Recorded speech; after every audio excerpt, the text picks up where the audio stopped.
রাষ্ট্র যিনি প্রথম রাষ্ট্রপতি হয়েছেন উনি কি বেঁচে আছেন?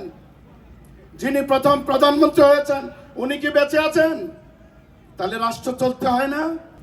কি তার অপরাধ? ও যখন জানিয়েছে এই কথাটি, আপনি গুলি করে দিলেন। কার এই গুলি? এটি কোনো রাজনৈতিক দলের বলি না। আমি কোনো রাজনৈতিক দলের পক্ষ বা বিপক্ষ নয়। আমার ওই সময় নাই।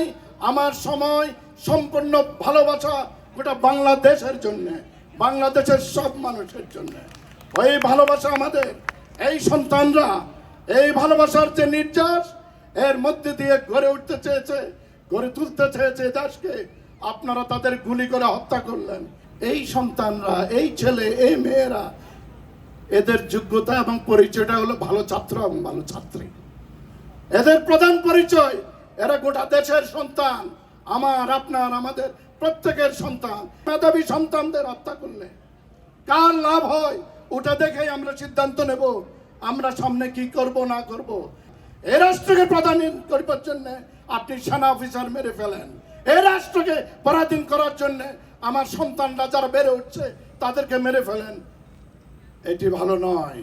দেশে একটি শান্তিপূর্ণ সমাধান দরকার। শেখ মুজিবকে মেরে ফেলেছেন, জিয়াউর রহমানকে মেরে ফেলেছেন। রাষ্ট্রের রাষ্ট্রপতিকে কারা মারায়? কারা মারায়? কোন রাষ্ট্রের সাথে প্রতিযোগিতা? এরা না থাকলে কোন রাষ্ট্রের উপকার হয়েছে এটা তো আমরা এই 50-53 বছরে দেখেছি। তাতে সব আমরা বুঝি।